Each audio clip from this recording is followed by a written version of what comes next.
Hello and welcome to Sporting Jibberish. I'm Stuart Booth. I'm Jack Luffman. Feels like I'm shuffling around a bit here. He's a bit delayed then. I'm just aware of what's right behind my head, so I'm trying to angle myself. Oh, there we go. Right. Welcome to today's show. We have a challenge today. It wasn't quite as I wanted. Yeah, that was my fault. I just had a bad day yesterday.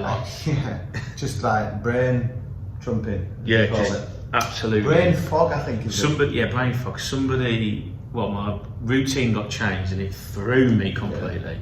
Yeah, it just fell apart yesterday. Couldn't cope with life, so I changed the activity we're going to do. But don't worry, we'll still do that at some point. But what we're going to do is going to go live to Stu and Jack right now, who are currently pitch side in the science breakout area. Yeah. Over to you guys. Okay, right. It is my challenge time. Say it's my challenge time. We're bringing the planks. Yeah, that's correct. Well, we should have been doing something slightly different, but we've got my table tennis. But I thought I was on for a sure fight winner here, because I'm sure we played Paddy Bed, and he might be lubricated. It's pretty terrible. We've just done a little bit of warm up, and he's decent. So we're going to play to 21. We'll see who gets going. Score's currently 3 to me, 2 to you. Good luck, love. Let's just get on.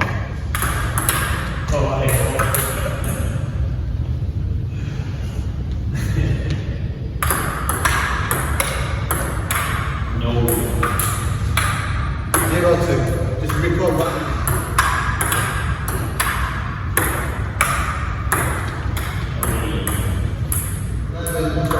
This is it. Match point win.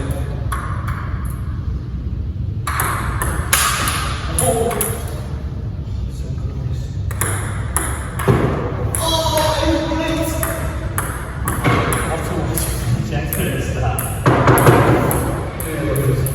We're doing a handshake. Congratulations. I'll say commiserations.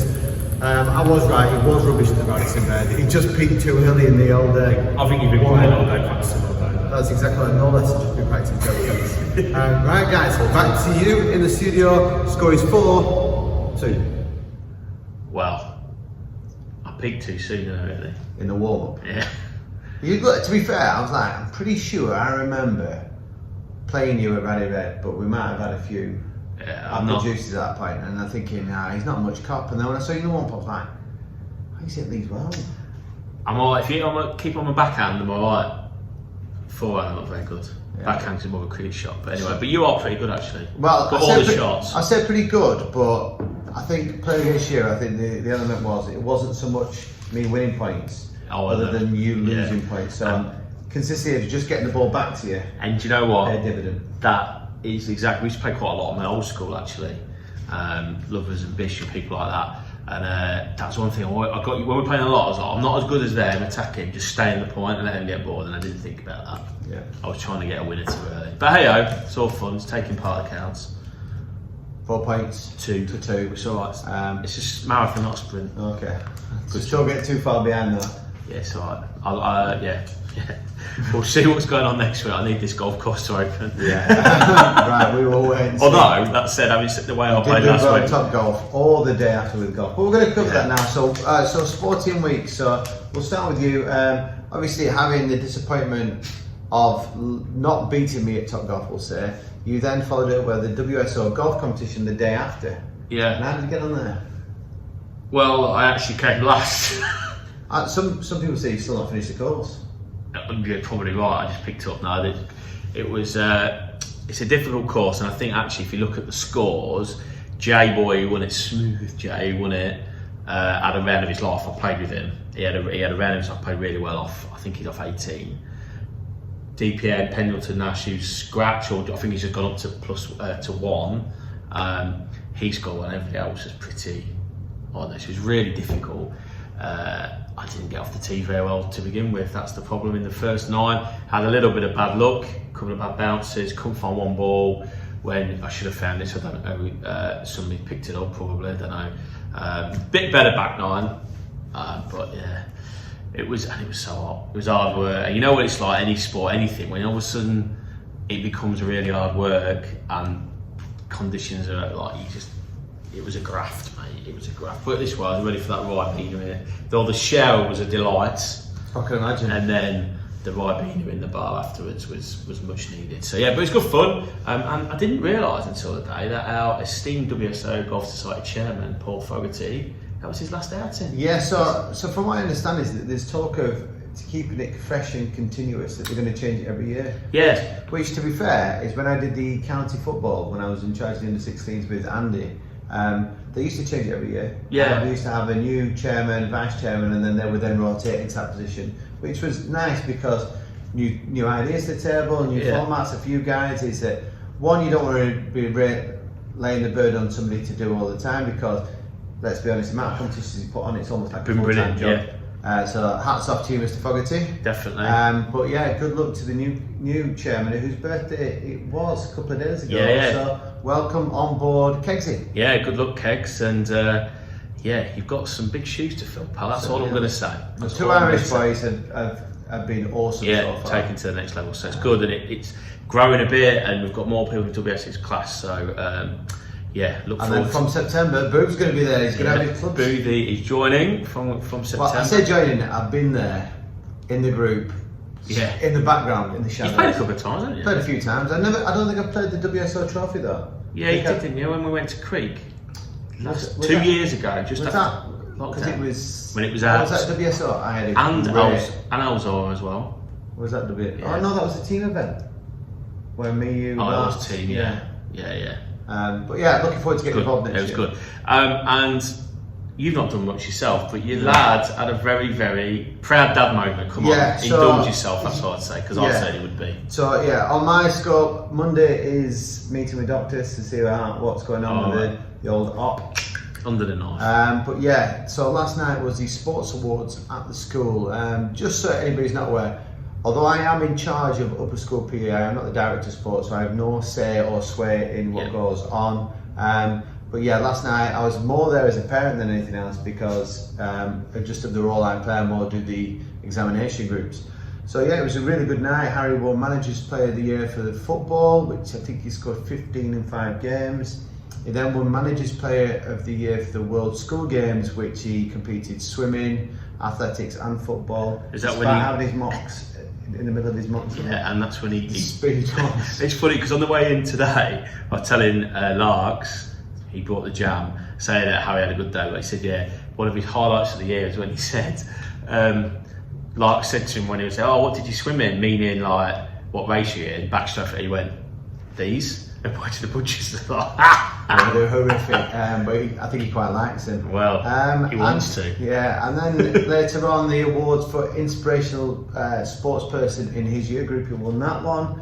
And then the big one was the sports personality, so it's for the person that's done the best within their field of sport across all the year groups. Yeah. So that goes from year 7 all the way through to year 13. And Harry was fortunate enough to win that as well. So he had a clean sweep last night, four trophies, 2 absolutely massive trophies to be the most inspirational player in his year group, and then to get the big award, which prior to that had been won by cricketers. Awards, So, well, that's because we've got all the personality. That's correct. But compared to Harry though, like he's obviously football's his main sport, but he was like arguably probably the second best player behind Owen in the rugby sevens, and they obviously won the plate competition. He did the World School Games. And I think I said to somebody turned around to him and said, right, we've got horse racing tomorrow, Harry, fancy a go? Never ridden a horse. Yeah, I'll have a go. Yeah, he would definitely go. I think he's just a traditional sportsman, you know. He has these elements where he's really good at, so he's decent at basketball as well. Probably the fact he's 6'3" helps, and hands like shovels. But yeah, he'd be the type of person, and we've had him play cricket a few times when we've gone, we're a bit short, can you go and do some fielding for us? Great hand-eye coordination, go and crack on. So really good evening for him, which leads on to a really nice summer for him. So he flies off to America on the 17th of July for a scholarship showcase. Not for band camp. No, let's hope there's no band camp stories to come back. Although that's what his mum will be hoping anyway. But he's looking forward to that. So it's an opportunity to put himself in front of the universities across America. Despite only being, by that point, because he's still only 15, he will be 16 when he does that. So A-levels next year, hopefully, and then 2 years after that, who knows? Scholarship, fingers crossed. Yeah, good stuff. Quite fancy Miami, Harry, if you're listening. Yeah, as if he's going to listen to this. Yeah. Well, we might do if we say we've pulled him up. Well, if we said we talked about him, We might get, if he passes it all around his mates, we might get one more listener. Possibly. Get that H3. Especially with that personality he's got. Yeah, so that's that in a nutshell. Okay. Quite a bit interesting news on the transfers, but do you want to go with your cricket story first? Well, yeah, it was England that started the Test match yesterday, Thursday, so we called it Friday, so yesterday, Thursday at Headingley. Headingley got the Test match back after all the controversy, which, we won't go into that, but traditionally Headingley's a really good Test match. The Western Terrace get vocal in the afternoon.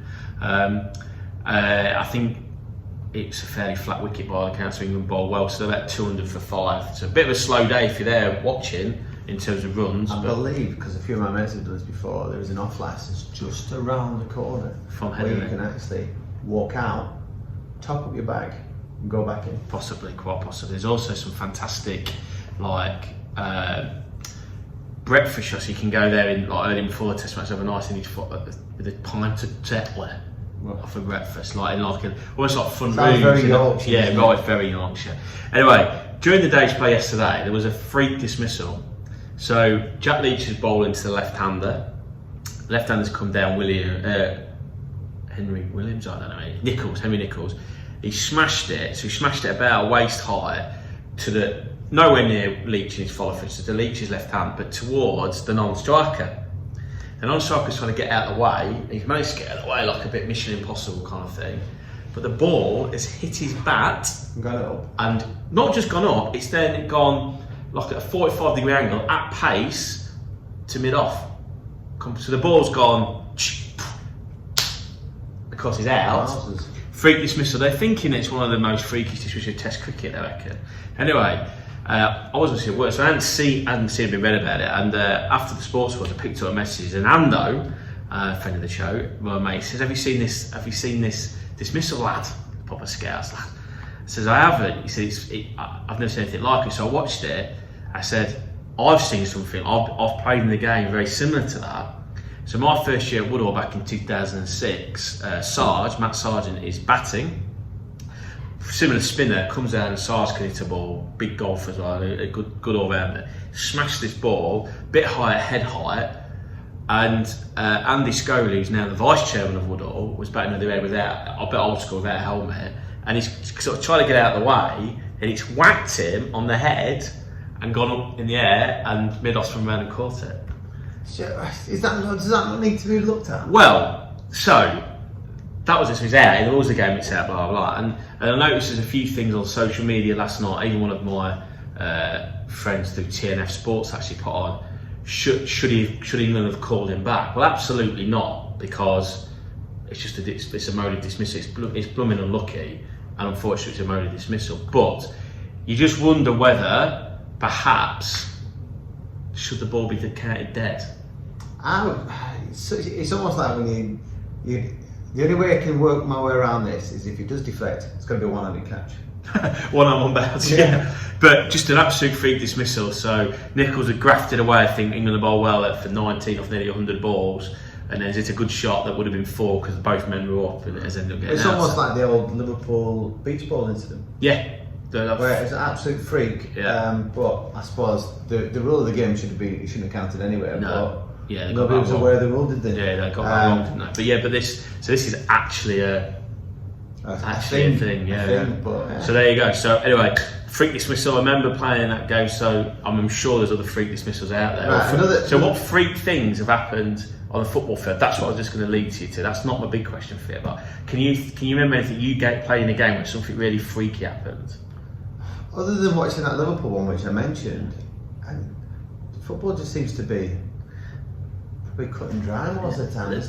It's never really been an incident where everybody's pretty sure on the rules. Or the thing I've just noticed, a few that come up on social media over commonly. I tell you what, it does happen, and it just puddles me to this day, is that we have obviously a vets team, so we've been playing football.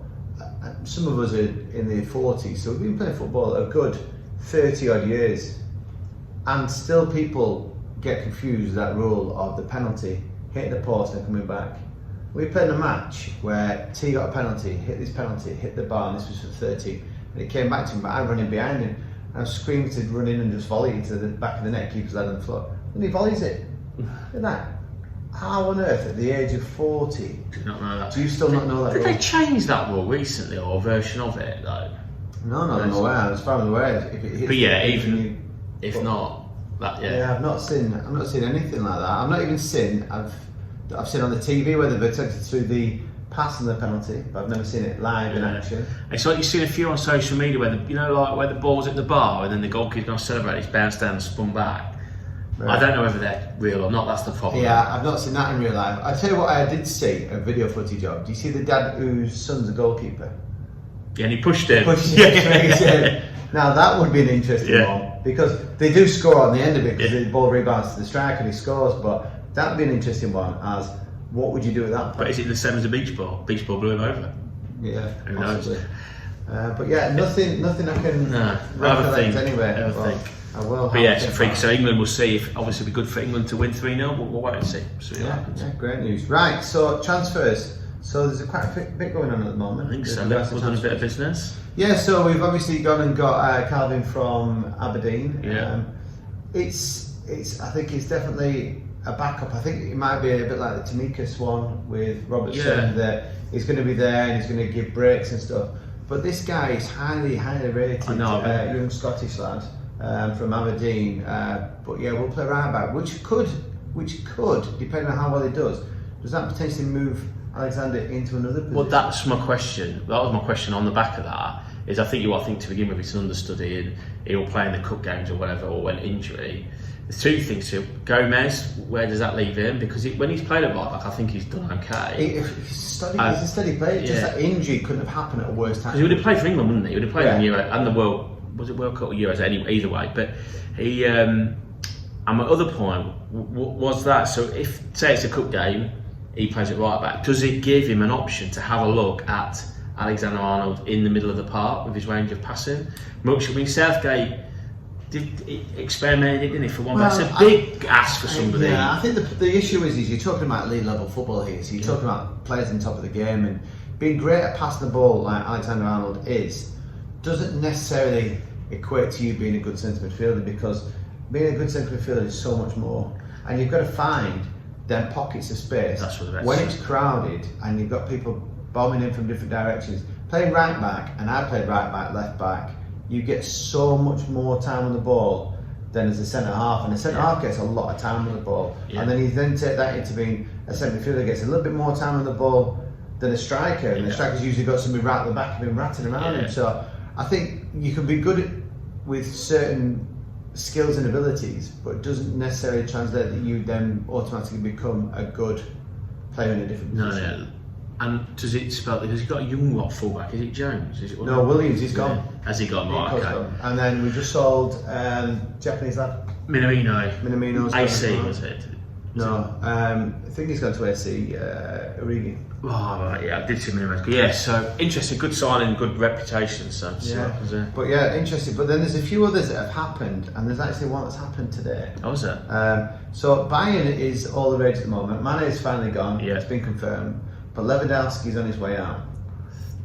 Barcelona, 34 million, have tabled a bid, which would be interesting because I just wondered if there'd be any other clubs like Chelsea may look at somebody like that. I don't know what their current transfer situation is. So Bayern's all going off there, one in, one out type of thing. I reckon Mane's money is like 370,000, which would have smashed Liverpool's bracket. And I think Liverpool, in that essence of trying to, Mane deserved more money, without a shadow, when you looked at what people were on. I don't disagree with that. Interestingly, Dean Saunders has come out and said, why would you leave Liverpool at this point in your career? You're going to waste 2 years in a nothing league where you're going to win 5-0 every week, give or take. But yeah, interesting. Short career, isn't it? And it just follow the model that Liverpool have used over the last, at least since Klopp's there, probably maybe just slightly before as well. Yeah. But interesting news today is Newcastle have made another signing. Yes. Now, I've not seen it. I was reading it last night before I went to it. Pope has gone. So this for a snip. Yeah, but this really surprises me.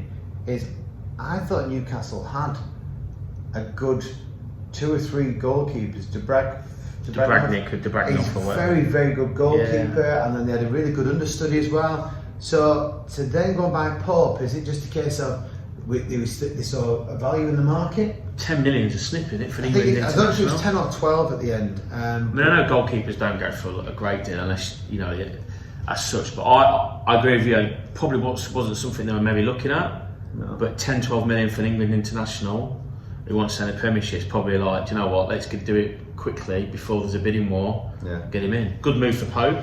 Great move. Because he'll be number one, I would have thought. Well, I still don't think he will be because they're both a good goalkeeper. So they'll push each other. Maybe that's what they needed. They needed two really good. And maybe they decided that the current number two with the three is not good enough, so they'll offload him. But yeah. So yeah, that's just broke today. And then this is also interesting. Neymar, PSG have said they've had enough. They're going to cut ties, and he needs to go and find another club. So they paid 196 million from 5 years ago. He's 30 years old, so still got 2 or 3 seasons potentially left in him. You've invested nearly 200 million, and now you're going to say, I'll be to say au revoir, bye bye. But who can afford it? Well, and also, nobody can afford it. He's going to have to take. Well, they're not going to get under 96 million for Mother. They have to whatever, 100 million, 20 million. So nobody at the minute can afford that. Potentially Man City, I don't know. But I don't think anybody else can afford it. Wages becomes an issue, so he's going to have to take a wage cut if he wants to move. But also, what on earth is going on at Paris Saint-Germain? Like 2 weeks ago, it was like Zidane's definitely taking over. Pochettino's going to be sacked. Nothing. There's been no movement on that. I know he's still hanging around, but there's been no movement on that. Bear in mind, these clubs are all gradually coming back to pre-season and stuff, aren't they?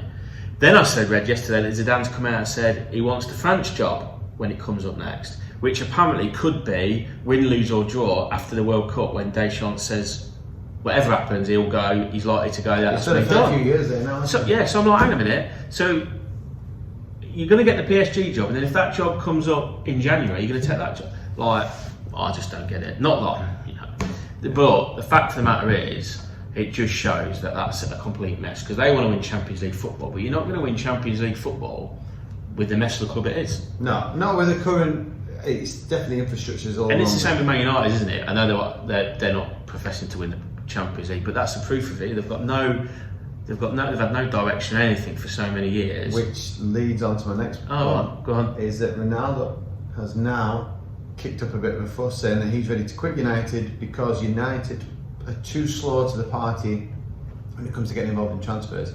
So dead bizarrely, I was on the same conversation with Reece at the beginning of the week. And he's saying he's feeling mega frustrated as a United fan that they're not getting involved. And I'm saying, well, maybe you've just got to give Ten Hag a little bit of time. He's assessing the players, see how they fit into the system. He needs a couple of weeks training with them to then see how they go, because you've got good players within that group. Yeah, it's not like you've got a scratch team and you're picking around. You've got good players within that cluster of that squad. You just need to find a system that suits and get them playing in a certain style. You have to own the way you play. But he's feeling very frustrated that they could be going for this player, they could be going for that one, and they just see. And it probably doesn't make it any better is the fact that City have gone and strengthened, Liverpool have gone and strengthened, and you're looking at them two teams are already 20, 30 points ahead of you, and now they've both gone and bought two really good young strikers that could chip in with 20, 30 goals next year, which could in essence put you 40, 50 points behind them. Spurs have strengthened, Arsenal have even strengthened, Chelsea haven't done a lot, but they're strong anyway, I think. Because the only people they're linked with at the minute is De Ligt, who apparently said, I don't want to move, so that's bizarre. And I know that it probably looks more like that Eriksen might go there rather than to Spurs at the minute. But right, so my question about Eriksen is, Eriksen in his prime was a very good player for Spurs, but wasn't able to manage to get them over the line with anything. Eriksen is not that player anymore. So why would United then want to buy a player that is 3, 4, maybe 5 years past his prime, that didn't manage to get a team over the line to win anything? What is he going to bring that is going to help support United being better in the future? Yeah, I mean, I don't know if he's 3 or 4 years past his prime, but I don't. He's certainly not the player he was. Just take them. No. I think people, he obviously had a tragic thing a year or so ago. Now he's come back. I think the class is there. But the point is, what was his prime? Spurs when they got to the Champions League final? No, because actually he didn't play. He wasn't at his best then. It was just before that. But I don't know whether that's his prime, whether that was just form or whatever. I don't know. But I'd have him back at Spurs tomorrow. I've said that. because I think he's the creativeness that we need. Whether he's shown that he can play at the level with Brentford, and he's had a good international window. But again, who they played don't really, whatever that. Is he going to make massive difference to Spurs? His challenge, for example, probably not. But I'd have him. But that was my point. The only people to link with is somebody who said he doesn't want to leave, and somebody who's a free agent who, if you like, is still looking to prove himself that he can get back to the level that we all know he can play at. So if I was a United fan, I would be equally frustrated. And what's come out, and I haven't seen the details of it, but apparently Steve McClaren is on the back of the chief exec meeting those guys in the pub over the weekend or whatever. He knew what he was doing there, by the way. Then McClaren's come out and basically said it's a mess because he's the number 2 now, isn't he? So I think Man United have got, like we said, I think you've got to give Ten Hag at least 5 years to get anywhere near where you want to be. Interesting. We shall watch his space. He won't get 5 years. No, he won't. Not a chance. He'll get 2 at most. He'll get a season and a half, and then if it's not going well, you're out on your hook, and then they start all over again. Right. One other transfer I just want to chuck in before we go on, because this links to something close to me. Oh yes. So Andy Carroll, you didn't see this one coming, did you? He was in Dubai on his stag. He's signed for Club Bruges in the Belgium League, which has a nice little link to me back home. So a former student of mine, Ross Sykes, played for Accrington Stanley. Who were they? Exactly. Has just announced his transfer to Royal Union SG.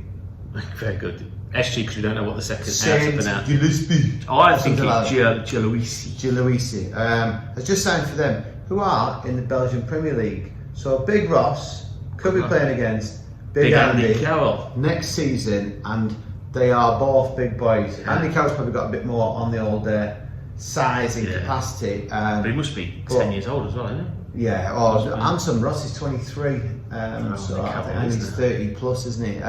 Which could be interesting. But interestingly for Ross, who's had a great season, a great couple of seasons with Accrington Stanley, and I know there's been a few Championship clubs looking at them. Which I'll tell you a little bit about his story. Is he's going to play for Royal Union, who actually qualified for the Champions League. So he's going to play the Champions League? So he's going from League One to European football. What a move. I was about to say that, well, you texted me last night, so what a move for him, because fair play, because, just to even just lifestyle and just to experience something different, I think that's really good. And then this story gets even better. So Royal Union have a link with a Premiership club. So like Man City have got their New York and their things. Yeah. So Royal Union have a link with a Premiership club. I'll give you one guess, and I'll give you a clue. Go on. You've got to guess first, then I'll give you a clue. Brighton and Hove Albion. Correct. Yeah.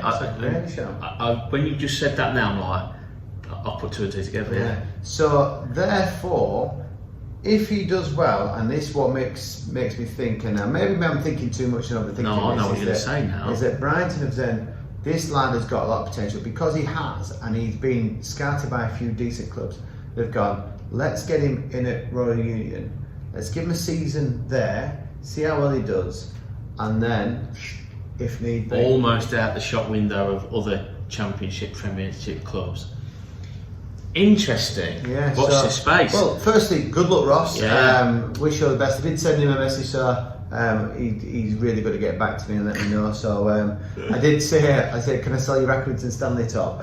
Will I get millions for it? But keep hold of it. No, I don't even. But I'll try and get a Royal Union one for next. And imagine if he ended up at Brighton under Potter still, who my dad managed, and you coached Sykes. What a small world! I'll tell you what, me and Potter same level. Yeah. But right, moving on to the question for this week. Yeah, I've got a question for you. Is this a question? No, not for the socks. No, just for me. The question from last week is still out there. Nobody's answered it, so we'll hang it over. Okay. I'll hang it over. This is for you. So it came up. I was reading an article about it was a footballer, and it wasn't Harry Kane. It was about transfers and winning things. And I asked then Charlie in the office the next day, and I said, my question to him, to become known as a great in your sport, whatever sport it is, do you have to have won major titles? see the instant straight away I'm thinking Steven Gerrard never won the Premiership, won the FA Cup, so you could say that, argue that's a major title, won the Champions League. Yeah. I would say no, because you may be one of them loyal players that stays with a boyhood club that's looked after you when you were younger and stayed with that club. You could have even argued if Grealish had stayed where he was at Villa, he is a very good player. I mean, he still could be a great eventually. Yeah, but I think he's just been found out, or he's maybe just not adapted. So I think that you don't have to win a major trophy or a major championship in order to become, because Messi, yes, he's won lots of leagues and stuff, but never won on the international it's stage interesting. with regards to World Cups. Yeah, so we kind of had this. We agreed the same thing, and we threw obviously Charlie went through a few rugby players like Luisi or whatever, he's number 8 for Italy. You know, the big number 8, who's arguably the best number 8 in that period of time. Hardly won a Test match because he played for Italy. Yeah, and they were a Lesser Nations thing. So people like that. We talked about people, you know, like golfers. So not Lee Westwood is a legend of the game, Ryder Cup winner, like Order of Merit winner 2 or 3 times, but probably now will never win a major. It's also that guy who plays vets football, Stuart Booth, never got Team of the Year, but just classed as a legend. But never. So yeah, we came to the same conclusion. I don't think you have to win anything necessarily to be classed as a great in your sport or a legend or whatever word you. But it was because somebody was saying that, you know, like Shearer's one, and Kane was mentioned again, and there's somebody else I can't just think. And then there was the flip side of it, like the Denmark team that won the European Championships that year, like people like Johnny Jensen got massive salaries. I was going to say Jensen, who was at Arsenal. Who scored, that was his only goal. I thought he scored one for Arsenal. Did he? Yeah, but I mean that was about one of his only goals for his country, and probably a handful in pro football. Yeah, he'll probably go down as a legend or a great. Yeah. So just an interesting topic, probably an interesting one over a shandy or two with a group of people. But well, it just happens that we might be doing that later. So on that note, at the end of the day, Stu, what do we know?